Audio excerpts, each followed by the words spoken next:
The Foundation still worked to contain the really dangerous stuff, but safer anomalies began to become integrated with modern society. Ooh, Safer I don't think that's a good idea though. Paranatural pet dogs that can fly or change colors. Yeah, even if it's safe, I don't think it's a good idea. Anomalies to help.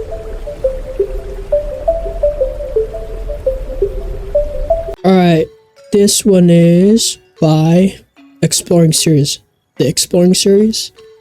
Exploring the SCP Foundation, the Broken Masquerade. This one's suggested by Kurokami5964. So he commented on the 4006 video. He talked about how there's one point it failed, like the little facade thing about the Massachusetts one failed, and I think they're gonna cover it on this video, I believe. But like by reading the comments on this video, I'm assuming these are like when the SCP containment broke or just like stops working. I don't know if there's just one SCP on this video or like compilation of SCP contamination, but we'll see. Let's start. Okay, there you go. The Broken Masquerade. Broken Masquerade. Securing, containing, and protecting are the three steadfast goals of the SCP Foundation. Yep. Most of the topics we've been looking at have focused on a setting in which the Foundation have succeeded in these goals. This one's when they fail. Incidents such as containment breaches or sudden appearances of anomalies in public places. But overall, the Foundation maintains a veil of secrecy from the wide world. But what would happen if they failed in that goal? That's the concept behind the Broken Masquerade canon, a timeline in which the Foundation finally fails to contain awareness of anomalies, and the entire world becomes... Is this like a alternative universe of SCP Foundation? I'm assuming? Like a world end kind of thing? Far more acquainted with them. This generally is not seen as the primary canon state of the SCP universe, if there is such a thing.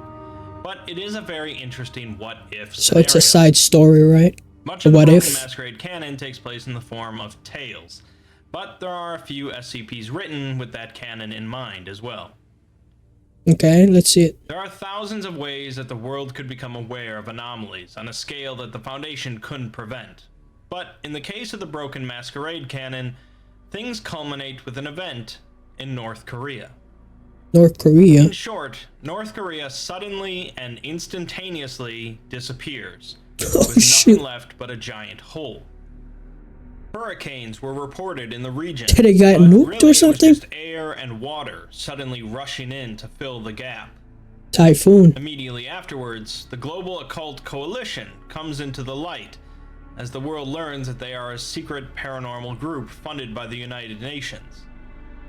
The GOC announced that another organization called the SCP Foundation are responsible for the disappearance of North Korea.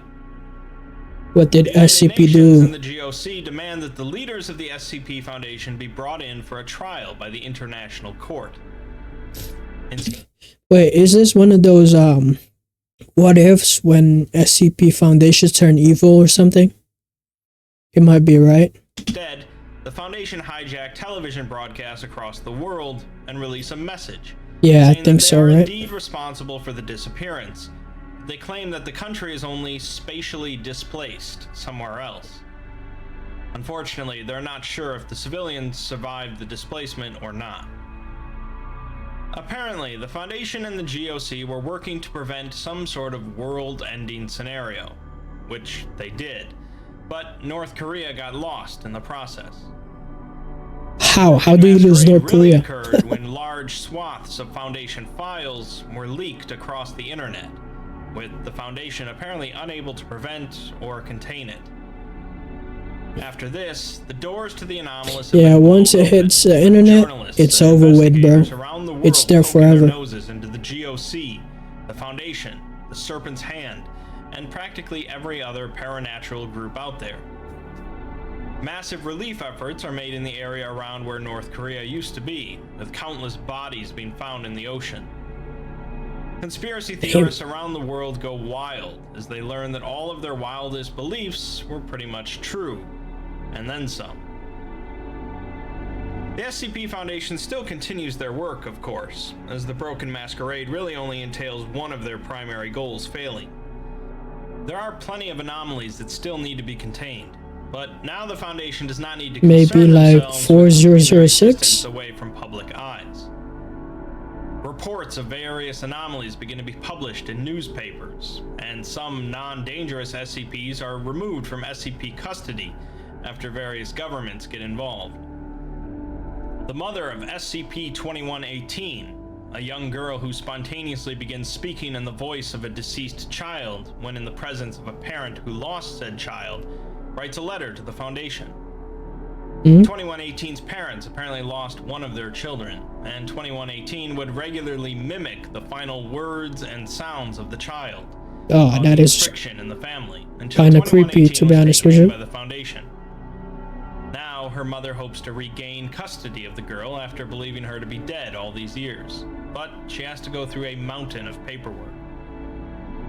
SCP-682 was apparently shown on TV, and a young boy writes a letter to the lizard, as his teacher instructed him to write a letter to his hero. He claims that other kids think the lizard is scary, but not him. Whatchamacallit? He thinks that if they met, they would Hard be to destroy friends. reptile? SCP-2991, a sapient animate scarf created by an employee of Dr. Wondertainment, was taken by the Foundation from an apartment while the tenant was away. The creator writes a letter to the Foundation saying that he's always suspected the Foundation was responsible, but he just wants Scarf back now. He says that Scarf must be so scared, and he'll tell the Foundation everything about Scarf if they just safely return it to him. Call him Scarf, he says he's coming to get Scarf either way, and they cannot stop him. People of all sorts begin to pry into the SCP Foundation's business, many of them discovering things they'd probably rather not know about. Not filling up to your full potential. The committee is brought under heavy scrutiny by the United Nations before realizing that perhaps it's best the Foundation keeps operating as it has been. Both the Russians and the Americans become very interested in weaponizing some of the anomalies known to the Foundation. Of course. Notably, SCP-610, the flesh that hates. Despite a the flesh that hates, that sounds familiar, I just don't remember. The massive leak of Foundation information didn't just reach the general public, obviously. I mean, if this, like, if the SCPs, like the monsters and stuff like that are real, like if it was real in our world, they most definitely, the first thing they're gonna do is weaponize that thing. Because those things are like crazy dangerous too.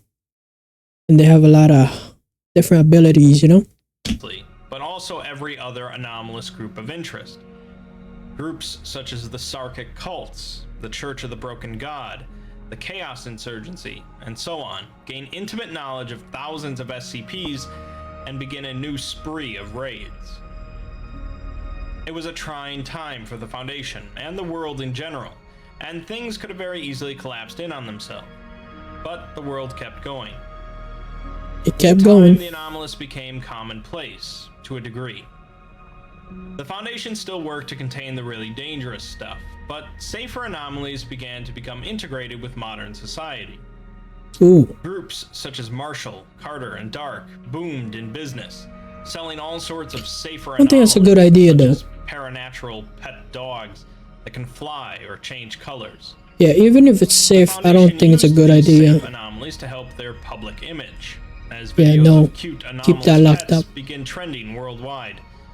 None of which would have been possible if not for the SCP Foundation, or so they would say. The Foundation even went as far as releasing public relation videos directed at teenagers, filled with outdated references and memes. There were plenty of scams as well, both from governments and corporations. Some governments and officials would claim certain disasters to be anomalous so that the Foundation would clean it up for them, with some going so far as to try and... So this is when the SCP Foundation goes public? Like everybody knows them already, right? Scene look paranormal. Shady organizations would sell off all sorts of products and services, claiming them to be genuine anomalies, looking to make a quick buck off some gullible suckers. Anomalous foods also become popular, such as the Ambrose restaurant chain that serves all manner of paranatural food, like Kraken caviar or Siberian firebird. Alright, not gonna lie, I wanna try that. On the more dangerous side of anomalous foods, Imagine. SCP-3739, mind milk. We'll go there. A cognito hazard that anomalously creates mind milk products around the world and infects people's brains, causing them to develop milk curdles. Milk of course, activists come out of the woodworks in droves, screaming for the rights of both anomalies and humans, such as D-Class. Some of this activism was based on facts. Much of it was based on emotions. I know that most of the D-Class are like death row inmates and stuff like that. You know, bad people. But bro, like SCP Foundation, like on what they do to those D-Class are crazy, man. Crazy. All the experiments and stuff like that. Directed against the Foundation. While the Foundation could make various government officials and international judges see the purpose of their containment efforts and testing, it was a much harder task to convince the public. The Foundation was generally seen as a mysterious, secretive organization operating with immunity from the laws of the world. And while information about the numerous examples of the Foundation protecting the world from ending was leaked, much of the public would still only focus on how cavalier the Foundation is with human lives. Okay. Some reports begin to spread of the Foundation containing anti-Foundation activists and reporting them as anomalous. Although it's hard to say if that's factual. That's crazy, These bro. reports are muddled by the existence of SCP-4427. Oh, you hate us? Or you think what we're doing is wrong? You must be an SCP. And randomly causes certain individuals to You're manifest an anomaly. traits, generally uncontrollable reality bending. I'm going to leave things off here, as at this point I think you should be pretty clear on what the Broken Masquerade entails. Obviously, this was just a summary of bits and pieces from a number of different articles, but overall... Okay, I guess that's it, right? For the Exploring series. I thought there was gonna be a 4006 related kind of subject on this one, but I guess not. But it's still an interesting video, because it kind of shows like SCP Foundation's not perfect, you know? There are times that their containment breaks. Sometimes there's a different world that, you know, I guess this one's like, majority of this one's like when SCP Foundation goes public. And for what I got was like, they started releasing the safe anomalies or safe SCP to the public. And, you know, they just kind of let them use them. Like, I guess that changing the, I forgot which one that was, the one that changes the dog collar or something like that. But yeah, this is my first Exploring series video or reaction. A lot of people already like suggested this channel to me, and yeah. Alright, I'm out.